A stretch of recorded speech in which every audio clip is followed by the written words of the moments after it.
नाटक आहे तुझी? का बोलवलंयस मला? काही कामधंदी नाहीये तुला? तुझी ती बॉस शिवा ओरडत नाही तुला? बोलायचंय तुझ्याशी. काय बोलायचंय माझ्याशी? एकतर परत शिवाची बाजू घ्यायची असेल किंवा माझी समजूत काढायची असेल. मला ना दोन्ही नकोय चंदन.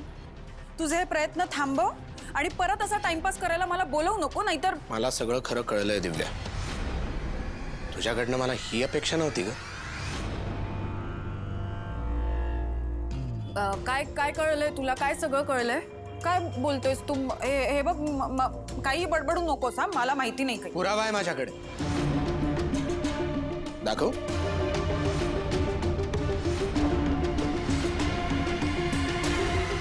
ही चिठ्ठी तू आशूला लिहिलेली. आठवते?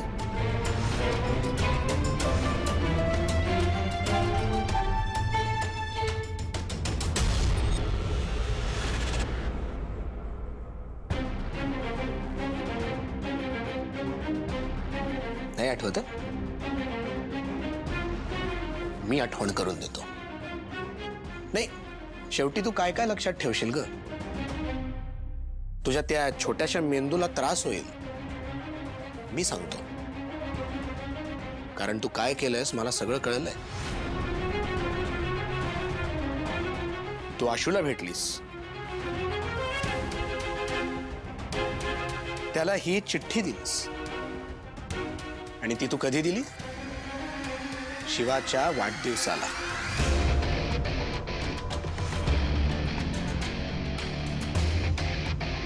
ही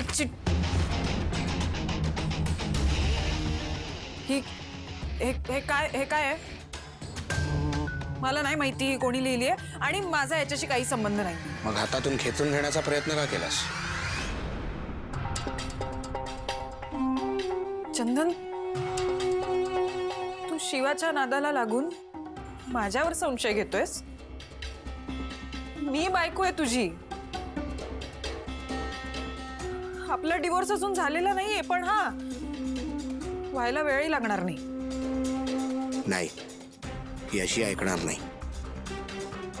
मी जाते इथून. तू काही बडबडून मला अडकवायचा प्रयत्न करू नकोस. चंदन, शांत बस. तू कोणालाही कितीही खोटं बोलून फसवू शकतेस, पण मला नाही. कारण मी तुला चांगलंच ओळखतो आणि तुझं अक्षरही. स्वतःसाठी तू काय काय करू शकतेस, कुठल्या हद्दीपर्यंत जाऊ शकतेस हे मला चांगलंच माहिती आहे. त्यामुळे निमूटपणे कबूल कर की हे सगळं तूच घडवून आणलेस. मी काहीही केलेलं नाही. हे बघ दिव्या, सध्या हे प्रकरण फक्त आपल्या दोघांमध्ये. तू जर कबुली दिली नाहीस तर मी हे सगळ्यांना जाऊन सांगेन. मग प्रकरण भलतीकडेच जाईल. ना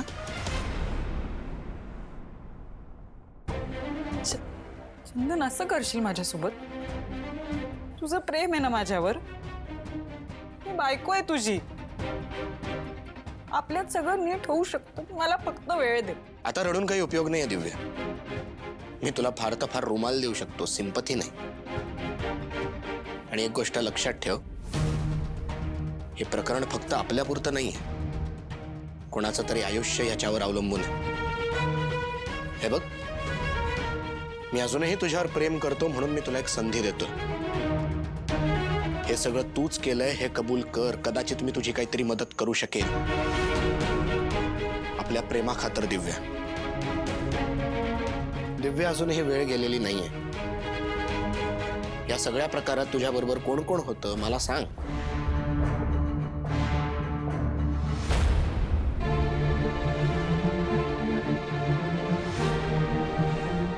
का शांत आहेस तू? सांगायचं नाहीये?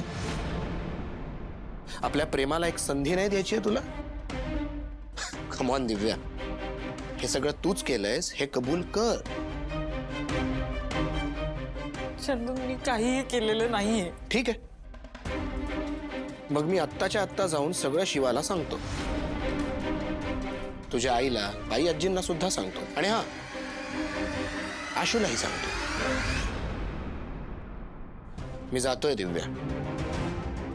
मला खूप वाईट वाटतंय, पण आय एम सॉरी, माझ्याकडे आता दुसरा पर्याय नाहीये. चंदन, मी सांगते सगळं, पण तुला माझी शपथ आहे, तू कोणालाही काहीही सांगणार नाहीस. ठीक आहे, सांग सगळं. आणि हा, एक शब्दही खोटा नको. या बोल. हो, मी केलं सगळं. मीच लिहिली आहे ती चिठ्ठी. मी गेले होते आशूला भेटायला. शिवाच्या वाढदिवसाला, बरोबर? हो. आशू शिवाला प्रेमाची कबुली देणार होता, तेव्हा त्याला भेटून मी ही चिठ्ठी दिली. पुढे बोल. पुढे काही नाही. नक्की? आशूने आरोप केला होता की ते गुंड शिवानेच पाठवले होते, त्याचं काय?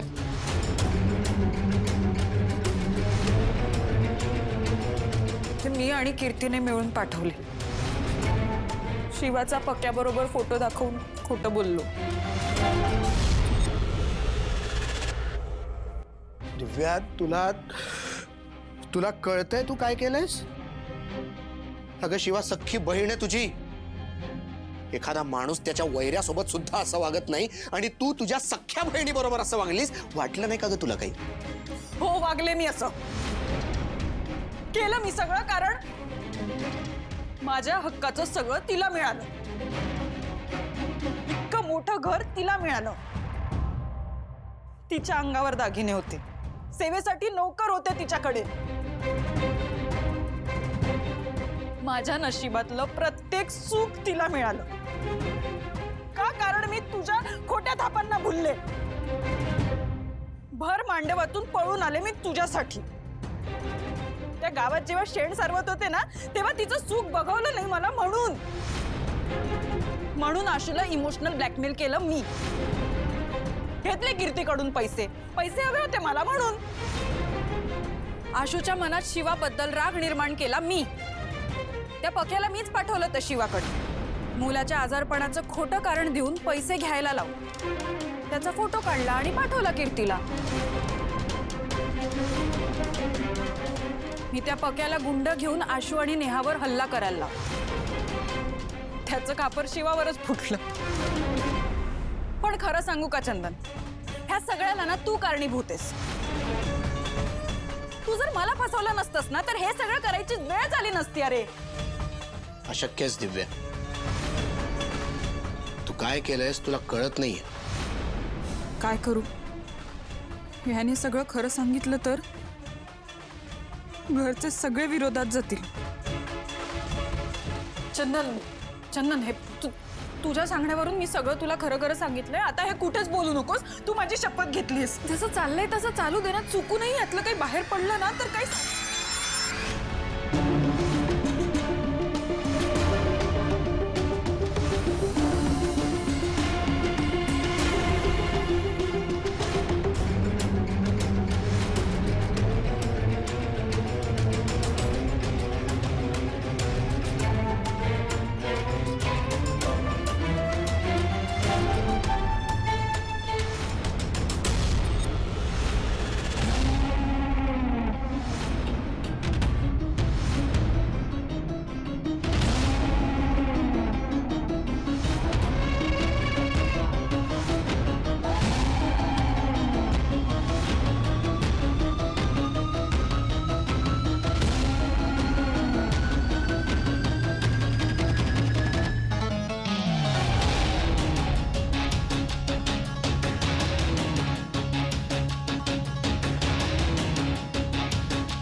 शिवा, मी मी चुकले, मला माफ कर शिवा.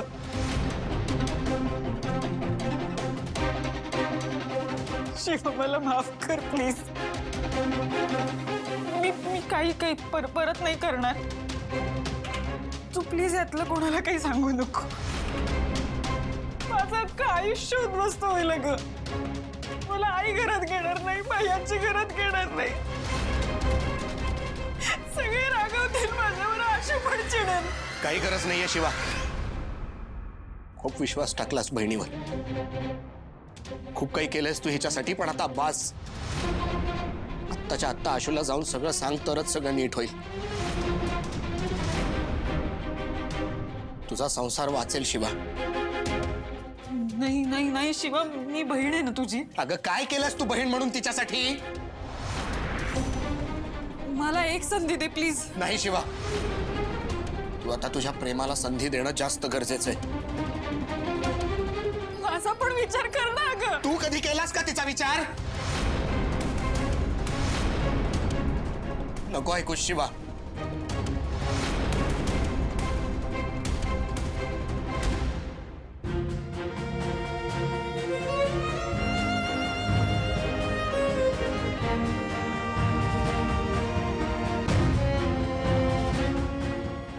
काय करू मी? मला नाही काही कळत आहे. मला कळत नव्हतं तेव्हा तुम्ही माझ्या मोठ्या बहिणीची जबाबदारी माझ्यावर दिली. नाही नाही शिवा, नाही रडायचं नाही. अरे आता तू या घराची करतीयस. आई, बाई, आजी, दिव्या, सगळ्यांचं तर तुलाच करायचं. मी केला पूर्ण प्रयत्न, खरंच केला, पण तिनेच फसवलं मला आणि मी काहीच करू शकले नाही. माझं प्रेम लांब नेलं माझ्यापासून, माझा संसार मोडला आणि मी काहीच नाही करू शकले.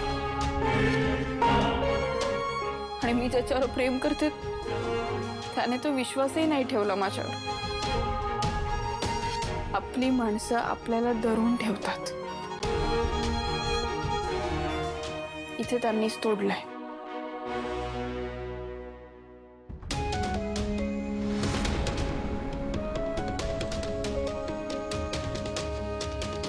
शिवा शिवा शिवा थांब. शिवा कुठे चालली आहेस तू?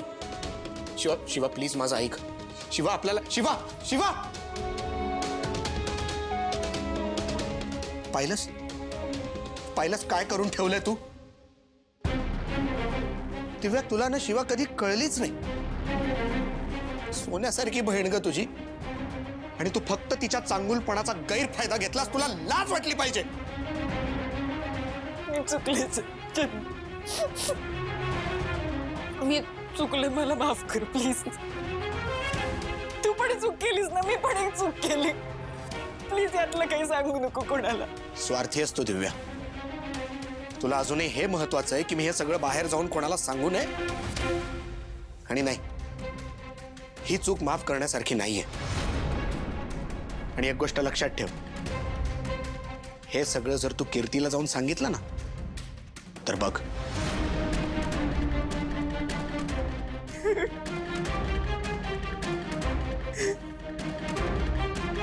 फोन कुठे?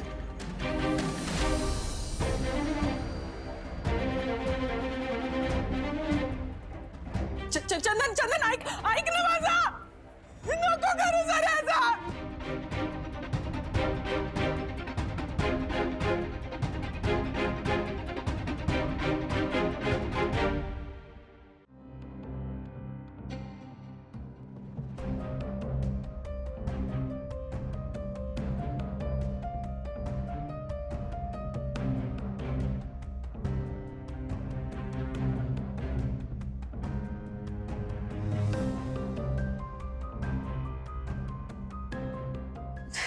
शेट्टी आणि शिवा पण ना फोन का नाही उचलत आहे? काय करू मी? मी तर हिच्यामुळे लग्नाला होकार दिलाय आणि आता आता यार कॉन्टॅक्ट पण होत नाहीये तिचा. यार शिवा फोन उचल. काय ग, कसला विचार करतेस? आई ते ते मी कळतंय मला. तू कितीही लपवण्याचा प्रयत्न केलास, किती खोटं बोललीस ना, तरी आई आहे मी तुझी. उद्याचा विचार करतेस ना? हो हो अगं, उद्याचाच विचार करतेय मी. म्हणजे उद्या लग्न आहे. मला वाटलं नव्हतं की हा दिवस उजाडेल, लग्न होईल. कसं होईल? नेहा ये.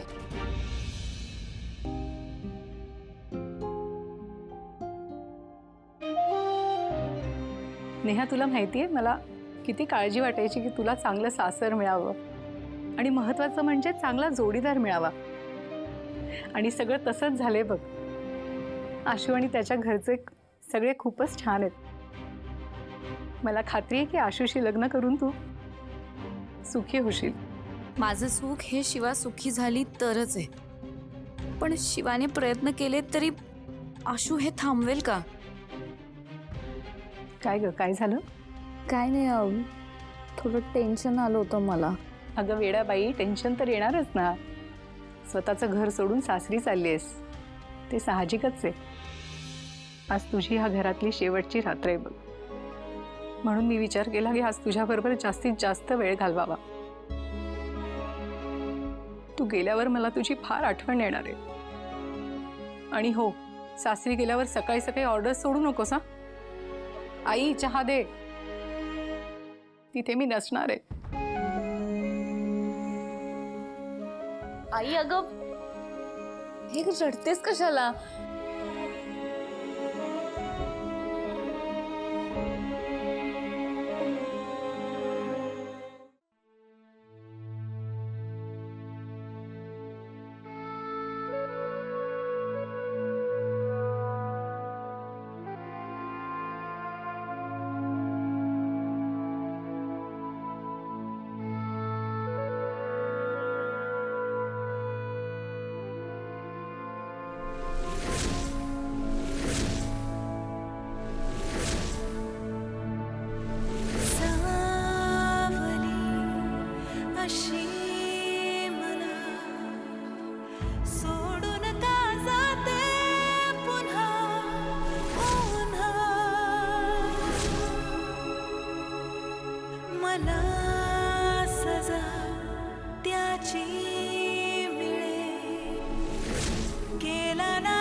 घडतय निसटून का जातय, जे जे हवं असतंय विडताना सवतय नात कसं. मन माझं हरतय असं का. I love you, Ashutosh Desai. घडतय